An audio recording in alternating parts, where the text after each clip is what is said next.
the show focused on delivering beneficial information on everything to do with products and services that can improve your life. This is Experts on Call on AM 650.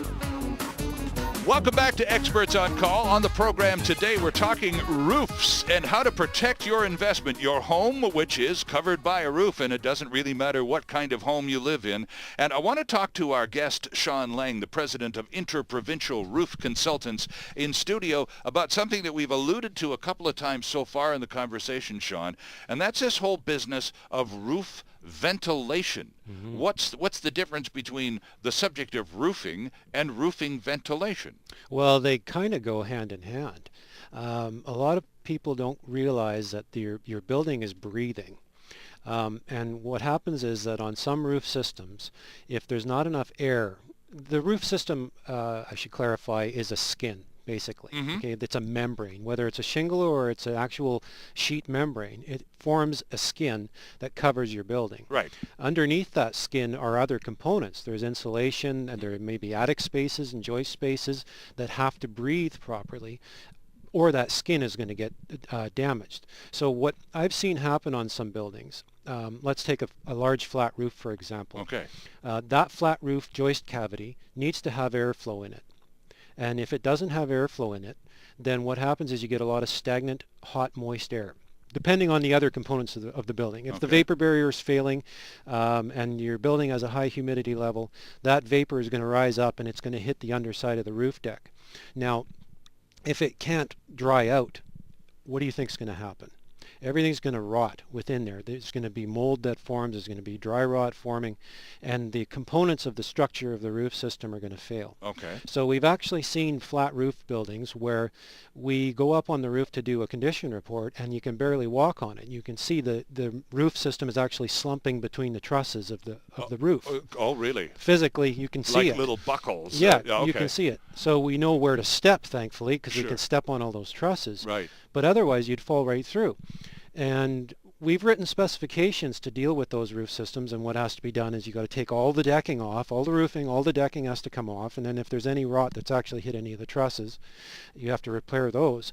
But then you have to cross-strap the building, and you have to provide for ventilation so that air can flow within there. I wanted to ask you, let me just stop you for a second, because I'm thinking most of these buildings, and certainly the single-family homes, Sean, would be basically wood construction, right? Now, there seems to be a tremendous shift in building. They're using steel 2x4s and those sorts of, where we would always build with wood, now they're using steel or aluminum or whatever. Does that make a difference in terms of ventilation and the containment of moisture? Is wood more of a container than the steel alternatives they're using these days? Well, the types of buildings that we're talking about are usually the wood construction buildings. Okay. And even the steel stud framework is not really going to be the same type of building where we're dealing with this issue, because that type of building might either have a concrete deck or it might have a steel deck. Okay. Right? And it's a different kind of build within that system. You've got a roof system with a steel deck, vapor barrier, rigid insulation, then a roof membrane. So it's all one tight system with no air gap. Aha. Okay. But on a wood trussed system, which most of us have. Joist system where you've got the wood joist and then you've got an insulation within the joist cavity. On the underside, you've got a vapor barrier and you've got your drywall ceiling. And then on the top side, you've got hopefully a little bit of an air gap between the insulation and the underside of the roof deck. But the problem is those joists run in one direction. And if at the other end of each of the joists there's no air getting in, flowing over the top of the insulation and back out the other side, or getting in through a soffit at one end and coming out through a roof vent at some point, you've now got a cavity with an air gap in there that's not breathing. Many of us, especially in homes that have been built in the last 20 or 30 years, if you get up into the attic at all, you'll see under the roof, you'll see all that pink insulation, and it's usually held into place by, you called it a vapor barrier, a big sheet of plastic. Is that where most of the moisture gathers, Sean? Well, no, in a roof system with an attic, you're going to have, it's not really going to be the way you described it there, because you're going to have, let's start at the ceiling. You're going to have your drywall ceiling, then you're going to have your poly vapor barrier, then you're going to have the joists or truss, the bottom of the rafters. Yes, right, okay? yeah. The insulation will be sitting basically in and on those rafters. Okay. And then at the soffits, you're going to have the top of the wall, the plate, where the rafters sit on top of that. And it's at that point where you'll have the soffits either breathing into the attic or being blocked off, because you have a sloped roof that comes up to the top of the wall, and there's a gap there. There should be a gap there. You need to have 2.5 inches of airspace. Well, now here's a pretty typical homeowner, and you'll chuckle. Back when we built our house down in Ocean Park, I can remember sitting down in the architect's office one day and having a ball, because we got to put a skylight in that room and move that wall and make that a half wall, and it was all very exciting. And so we're sitting down, and he's going down his checklist at the end of the meeting. And he says, okay, so, and we'd like this and this and this. And what about downpipes and soffits? What color would you like those to be?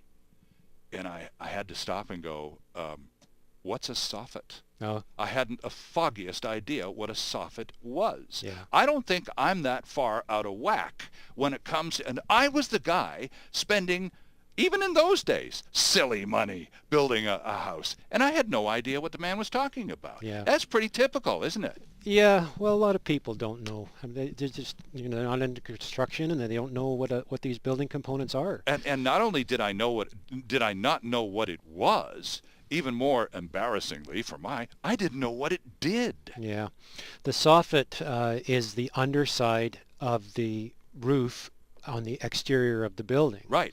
So that it can either be a lanced aluminum soffit. Right. That's what I ended up with. Or it can be like fir tongue and groove boards that are put in with vent strips. Yes. Sometimes they're stuccoed, and there's a vent strip in there, and the key word being a vent strip.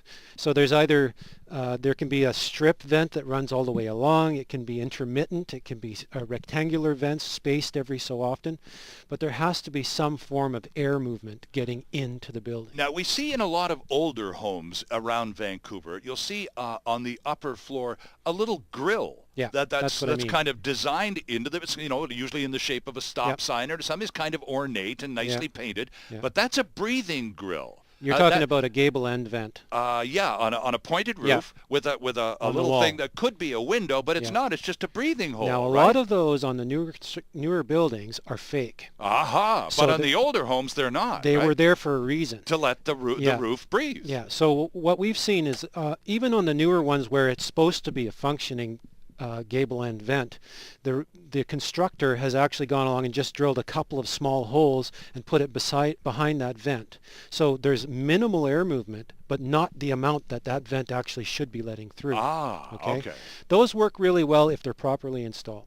And you need one on either end of the building. Right. If the roof is constructed in such a way that that's the proper ventilation. So is that old school nowadays, though? We're talking spring 2014. No, it depends on the construction of the building. If you're building that kind of building, which I guess would be more old school kind of building, then that fits. There's nothing wrong with it. Okay.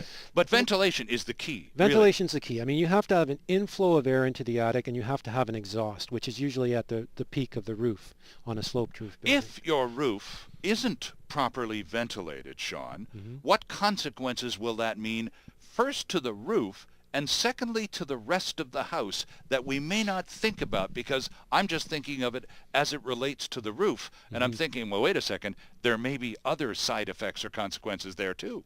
Well, one of the things that's happened in the past is a few years ago, there was an incentive to add more insulation in your attic to try and, beef up your energy or lessen your energy consumption. Crank up the R factor. So what happened is a lot of people went into their attic and they just piled in the insulation and they blocked all their soffits off. So we've seen that where people don't realize how come their building is so hot now. I've added insulation. Why is my building so hot in the summer? Well, it's because you've stopped the air movement within your attic. You've added too much insulation. You can add a ton of insulation if you like, but you can't block that air movement. So that caused a problem, and we've actually had to go into attics. And just pull out insulation? You just move it back. Oh, I see. You should be able to go into your attic when you stick your head up through your hatch and it's dark in there. Right. And you should be able to see daylight along the soffits. Ah. The light will come in. So if you can see light coming in continuously along those soffits, you know air's getting in, because if light can get in, air can get in. Okay. It's a pretty easy indicator.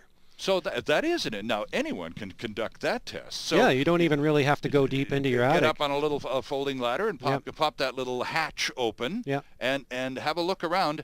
Turn all your lights off. Yeah. And so have a look around, and if it's completely dark, there's no daylight visible at all, that would mean that it's sealed off too tightly. Yeah, and I'll give a little caveat there, because the type of construction may prohibit daylight coming in. So it's not 100% foolproof method, but it is one way that typically you can go into a typical attic and you can see the daylight coming through, and that's a good thing. Okay. And you'll even see daylight coming in where there's an exhaust vent up high, because the light just finds a way to get in. So the old adage you were talking about, sometimes you just have to go in because people got a little carried away when they found they could up the R factor and super insulate their homes. Yeah. So as the old saying goes, too much of even a good thing is still too much. Well, you have to realize too that your R value is based on an average, right?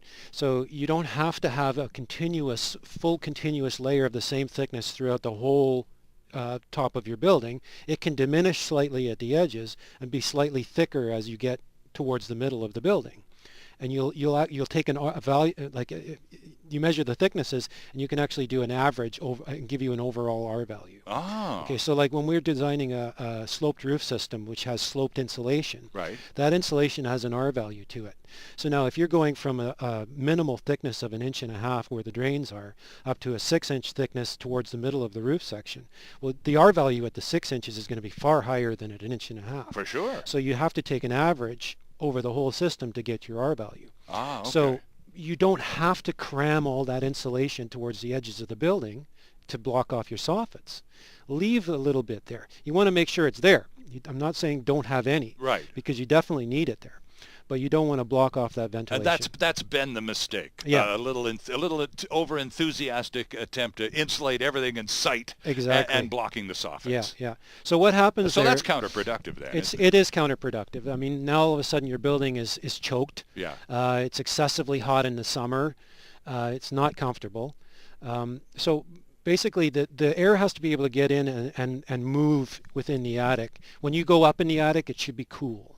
It should be, it shouldn't be stifling hot. I can usually tell as soon as I open an attic hatch and go in, I can usually tell right away if there's a ventilation issue. I don't even have to use my eyes. Interesting. You can just feel it. Yeah, airflow or not, right? So what happens is there's another factor, which is the humidity within the building. Okay. And this is something that a lot of people, like I've gotten calls from people who have condensation forming on their windows and they think it's a roof leak. Oh, okay. Well, let me hold that thought, because now we're off into a whole other thing. And I have a window just like that in my house. Oh, do you?